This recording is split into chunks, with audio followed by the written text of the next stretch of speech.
Okay ma'am, ಇವಾಗ ಪೊಲೀಸವರು case ದಾಖಲೆ ಮಾಡ್ಕೊಂಡಿದ್ದಾರೆ, ಏನಾದರೂ ಅವ್ರು ಹೇಳಿದ್ರು ಅಪ್ಡೇಟ್ಸ್ ಏನಾದರೂ ನಿಮಗೆ, ಅವರು ಸಿಕ್ಕಿದ್ದಾರೆ ಏನು ಕತೆ ಅದ್ರ ಬಗ್ಗೆ ಏನಾದರೂ ಅಪ್ಡೇಟ್ಸ್ ಕೊಟ್ಟರು? ಅದೇ ಸಿಕ್ಕಿದ್ದಾರೆ, ಅರೆಸ್ಟ್ ಮಾಡಿದ್ದೀನಿ ಅಂತ ಹೇಳಿದ್ರು. ಇನ್ನೇನು ಅಪ್ಡೇಟ್ ಬರುತ್ತೆ, ಇನ್ನೂ ಏನು ಕೊಟ್ಟಿಲ್ಲ ಮೇಡಮ್, ನೋಡಬೇಕು.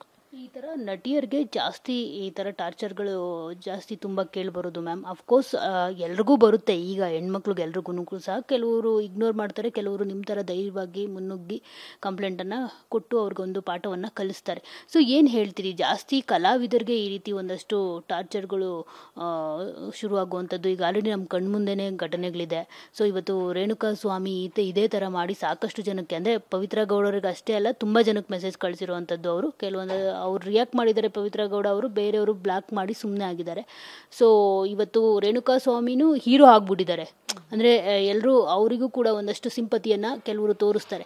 ಸೊ ಏನು ಹೇಳ್ತೀರಾ ಈ ಥರದ ಘಟನೆಗಳ ಬಗ್ಗೆ? ಮೇಡಮ್, ನಟಿಯರು ಅಂತ ತಗೋಬೇಡಿ ಮೇಡಮ್, ಎಲ್ಲ ಹೆಣ್ಮಕ್ಳಿಗೂ ಆಗಿದೆ. ಪವಿತ್ರ ಗೌಡ ಒಬ್ಬರಿಗೆ ಅಲ್ಲ, ನಾನು ಅವ್ರ ಬಗ್ಗೆನೂ ಮಾತಾಡ್ತಾ ಇಲ್ಲ, ಅವರೊಬ್ಬರೇ ಅಲ್ಲ, ನಟಿಯರಲ್ಲ. ಹೈಲೈಟ್ ಆಗೋದು ಇಲ್ಲಿ ನಟಿಯರು ಮಾತ್ರ, ಸೆಲೆಬ್ರಿಟೀಸ್ ಮಾತ್ರ ಹೈಲೈಟ್ ಆಗೋದು. ಪ್ರತಿಯೊಬ್ಬರು IT-ನಲ್ಲೂ ಇರುತ್ತೆ. ಒಂದು ಕಾಮನ್ ಒಂದು ಮಾಲಲ್ಲಿ ಕೆಲಸ ಮಾಡೋ ಹುಡುಗಿಗೂ ಈ ಥರ ಹರಾಸ್ಮೆಂಟ್ಸ್ ಇರುತ್ತೆ.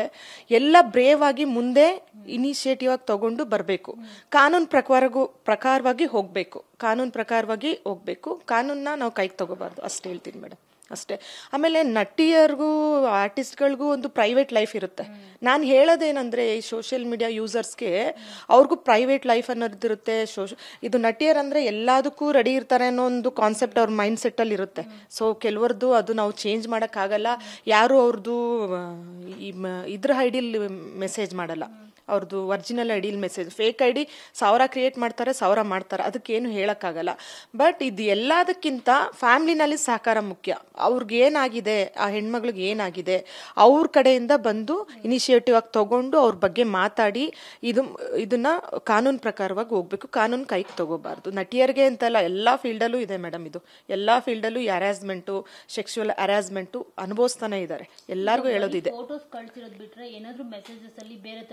ಬೇರೆ ತರ ಅಂದ್ರೆ ಮೆಸೇಜಸ್, ಮೀಟ್ ಮಾಡು, ಆ ಥರ ಮಾಮೂಲಿ. ಅದಕ್ಕೆ ಯಾವ್ದಕ್ಕೂ ನಾನು ರಿಯಾಕ್ಟ್ ಮಾಡಿಲ್ಲ.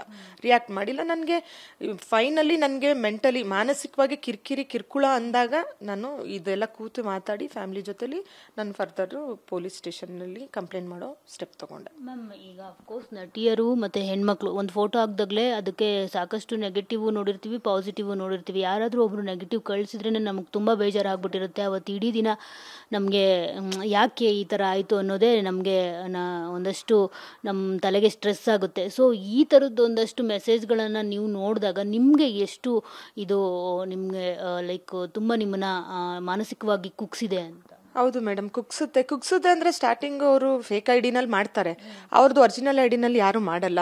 ಅದಕ್ಕೆ ಅಂತ ವಿಕೃತ ಮೆರೀತಾರೆ. ವಿಕೃತವಾಗಿ ನಾವು ನೋವು ಪಡೋದನ್ನೇ ಅವ್ರು ನೋಡಿ ಅದೊಂದು ಖುಷಿ. ಅದನ್ನ ಇಗ್ನೋರ್ ಮಾಡ್ತೀನಿ ನಾನು. ಅದೆಲ್ಲಾನು ಇಗ್ನೋರ್ ಮಾಡಿದಾಗ ನಾನು ಡಿಲೀಟ್ ಮಾಡ್ತೀನಿ, ಅದು ಕಾಮೆಂಟ್ ಆಫ್ ಮಾಡ್ತೀನಿ. ಹೌದು, ಸೋಷಿಯಲ್ ಮೀಡಿಯಾ ಇರೋದು ಏನೋ ನಮ್ಮದು ಹಂಚ್ಕೊಳ್ಳೋಕ್ಕೆ, ಏನಿದೆ ನಮ್ಮ ಇದರಲ್ಲಿ ಹಂಚ್ಕೊಳ್ಳೋಕ್ಕೆ, ಅದನ್ನು ಬೇರೆ ರೀತಿ ಪೋರ್ಟ್ರೇ ಮಾಡಿ ಮಾತಾಡ್ತಾರೆ. ಅದ್ರ ಬಗ್ಗೆ ನನಗೇನಿಲ್ಲ. ಇದೆಲ್ಲಾನು ಮಿತಿ ಮೀರಿ ಹೋಗಿರೋದ್ರಿಂದ ನಾನು ಈ ಸ್ಟೆಪ್ ತೊಗೊಳಕ್ಕೆ ಬೇಕಾಗಿ ಬಂತು. ಈ ಕಾಮೆಂಟ್ ಮಾಡೋರ್ಗೆ ಒಂದು ಹೇಳ್ತೀನಿ, ನಟಿಯರಿಗಾಗಲಿ ಯಾವುದೇ ಹೆಣ್ಮಕ್ಳಿಗಾಗಲಿ ಅವ್ರದ್ದೇ ಆದ ಒಂದು ಪರ್ಸ್ನಲ್ ಲೈಫ್ ಅನ್ನೋದಿರುತ್ತೆ. ನಾವು ಸೋಷಿಯಲ್ ಮೀಡಿಯಾದಲ್ಲಿ ನಾವು ಚೆನ್ನಾಗಿ ಒಂದು ಫೋಟೋ ಹಾಕಿದ ತಕ್ಷಣ, ವಿಡಿಯೋ ಹಾಕಿದ ತಕ್ಷಣ, ಇವ್ರು ಚೆನ್ನಾಗಿದ್ದಾರೆ, ಇವರು ಹಂಗಿದ್ದಾರೆ ಹಿಂಗಿದ್ದಾರೆ ನಾವು ಕಾಮೆಂಟ್ ಮಾಡೋರೆ. ಬೇರೆಯವರೇ ಎಲ್ಲ, ಅನ್ನೋನ್ ಪರ್ಸನ್ ಎಲ್ಲ ನಮ್ಮ ಸರ್ಕಲಲ್ಲೇ ನಡೆಯುತ್ತೆ, ಇದು ನಮ್ಮ ಸರ್ಕಲಲ್ಲೇ ನಡೆಯುತ್ತೆ. ಸೊ ಅದನ್ನೆಲ್ಲ ಇಗ್ನೋರ್ ಮಾಡಬೇಕು. ಸೊ ನಾನು ಹೇಳೋದಂದರೆ, ಹೆಣ್ಮಕ್ಳು ಬ್ರೇವ್ ಆಗಿ ಸ್ಟೆಪ್ ತಗೋಬೇಕು. ಈ ಸೋಷಿಯಲ್ ಮೀಡಿಯಾ ಹರಾಸ್ಮೆಂಟು, ಈ ಮಾತು, ಈ ಟಾಂಟಿಂಗ್ ಮಾತುಗಳು, ಪ್ರವೋಕ್ ಮಾಡೋ ಮಾತುಗಳಿಗೆಲ್ಲ ಇನಿಷಿಯೇಟಿವ್ ಆಗಿ ಅವ್ರು ತಗೊಂಡು ಮುಂದೆ ಬಂದು ಬ್ರೇವ್ ಆಗಿ ಇದನ್ನ ಸ್ಟೆಪ್ ಕಾನೂನು ಪ್ರಕಾರವಾಗಿ ತಗೋಬೇಕು ಮೇಡಮ್.